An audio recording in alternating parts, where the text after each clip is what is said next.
Her skill is, when placed from anywhere, you return. God, this is cringy. Hi guys, and welcome to the circus. So, the set that everyone has been waiting for, except for me, has finally come to the English server. This set will make a big impact on the game for a long time.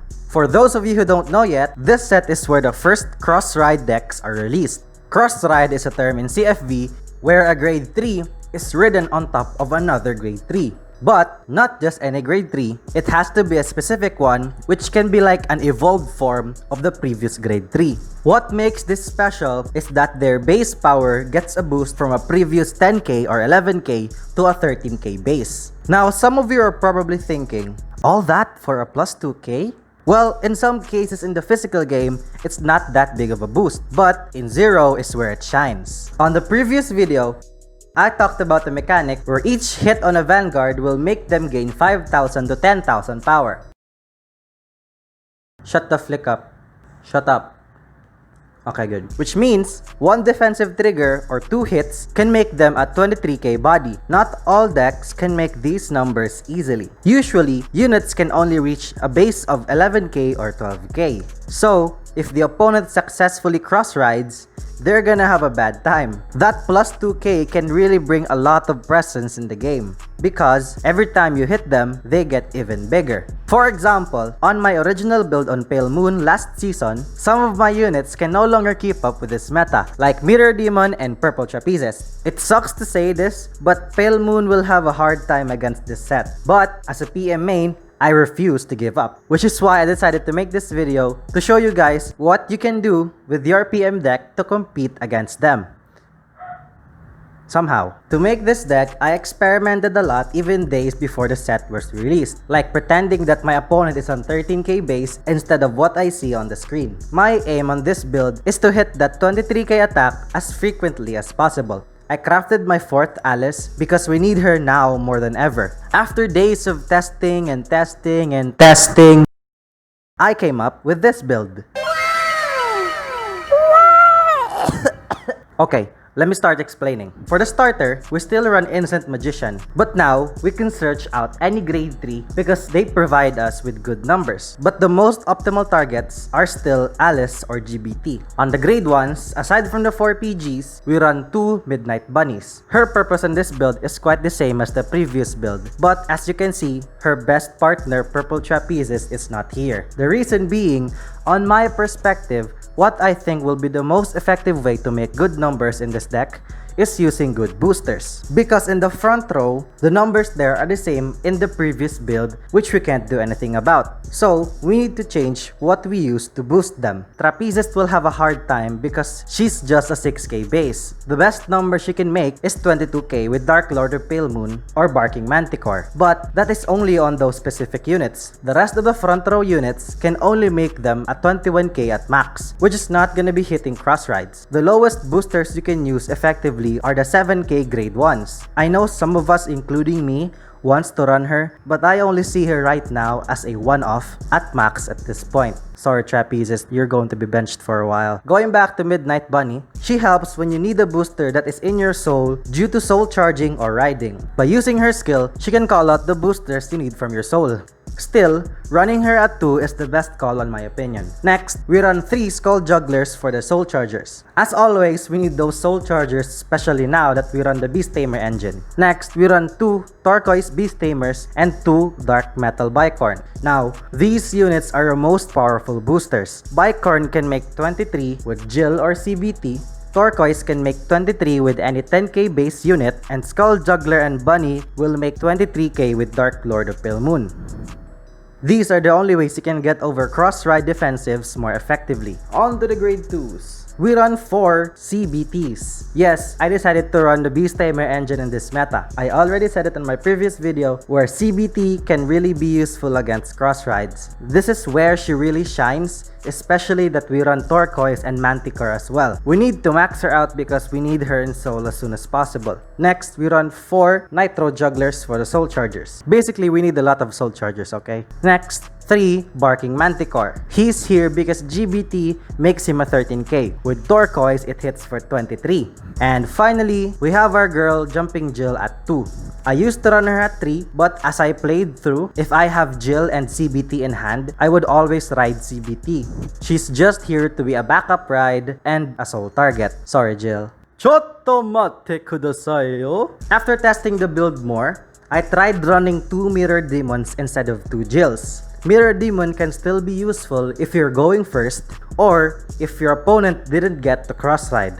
But those are 2 big ifs. So, I'll take this chance to ask you guys, would you prefer to run 2 Jills or 2 Mirror Demons? Or perhaps a different unit? Please leave a comment about this. Moving on to grade 3s. We have 4 Nightmare Doll Alice. She is now a must 4 in this meta because she's the only soul caller that can hit alone against cross rides. Mirror Demon can't hit anymore because he can't hit cross ride numbers. So, we need to maximize on seeing her every game. If you wanna keep playing Pale Moon and you don't have enough Alices, I suggest you craft them like what I did or maybe pull it in the gacha randomly out of nowhere. Next, we run 4 Golden Beast Tamers. She's still the star of the deck. She makes 23k numbers possible in this deck. The only disadvantage of her is that she's a 10k base, which is pretty unfortunate, but it doesn't hurt that much at all, at least in my experience. Next, we run 1 Barking Manticore. He's in the same position as the next grade 3, which is Dark Lord of Pale Moon. Both of them can hit 23k with a 7k booster, which is the main reason of this deck build. This deck is a bit more high rolled than the previous build because of the Beast Tamer engine, but we need to do it if we still want to play this deck against cross rides. Now, let me showcase what this deck can do against some meta decks. So, the first fight we're going to showcase is up against MLB. We see the ride animation, so now we get to see typical MLB stuff.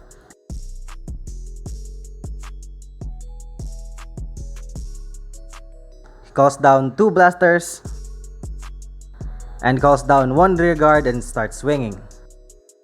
Then swings face with Palamedes, then she takes out my rear guard first, then uses MLB skill and actually burning one of my PGs. Now, it's my turn. So, I put down my units and then start swinging. I swing with my Vanguard to the rear guard first because it doesn't hit MLB. Then I swing with Alice because it's a 13. He checks nothing, so that's good. We call down our last Crimson Beast Tamer because we don't have anything else to call. We swing at face and get a PG. So but we still have 1 more attack. So if he has no PG in hand this time, he doesn't have a PG, so we can actually win this. If he checks a trigger here, oh. He actually checked a heal trigger here, which is unfortunate. But we can actually still survive because we're at 3 damage, we have 2 PGs and an intercept. So let's see what the MLB does here. He calls down his units, starts swinging. I check no damage trigger there. Then he swings with MLB with 2 crits, checks a draw trigger. I burn my PG, and I guess he passes over to me. Then I draw another PG, which is kinda unfortunate because too much PGs is actually quite bad. So if I decide to go game here, I would really need to call down this 1 PG, which I actually did in this game. So I swing with my Vanguard into his rear guard because it doesn't hit MLB. I check nothing. Now I swing with my PG to his face, and then if he doesn't... Okay, he has 1, but I still have 1 more attack with Dark Lord of Pale Moon, and hoping he doesn't end up the last time, and he doesn't get a heal trigger, so which means we actually won that.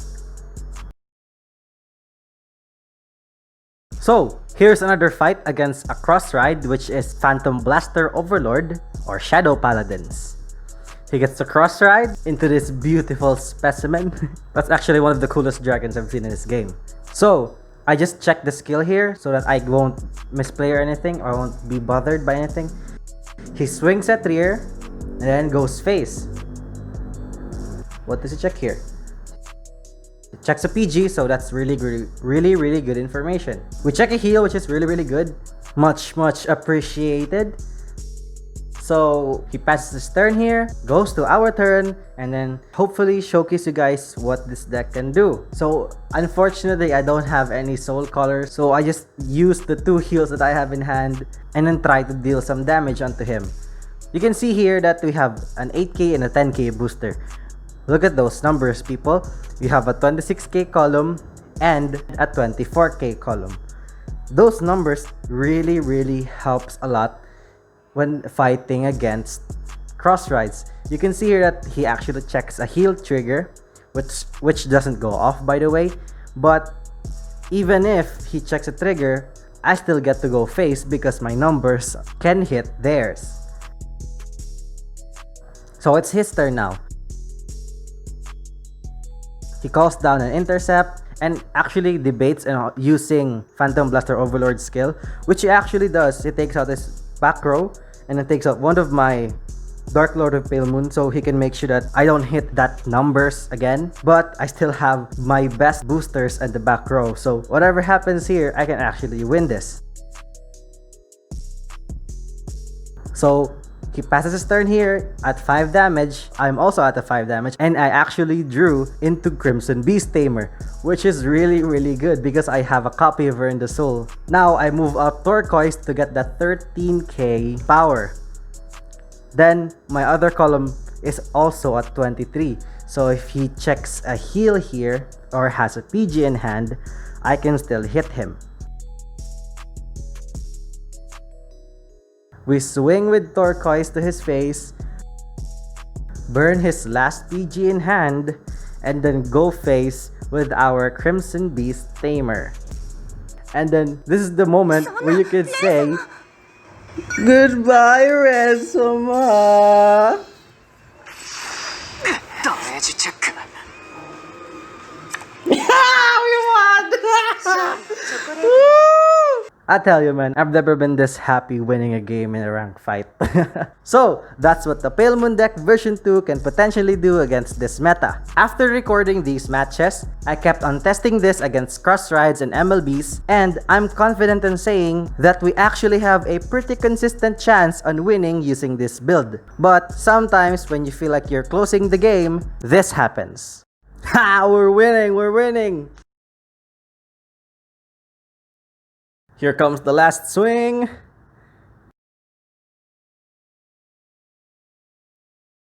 And we... what? Oh. Okay, I see you. I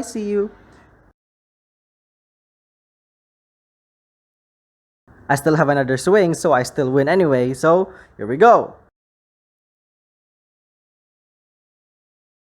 And we...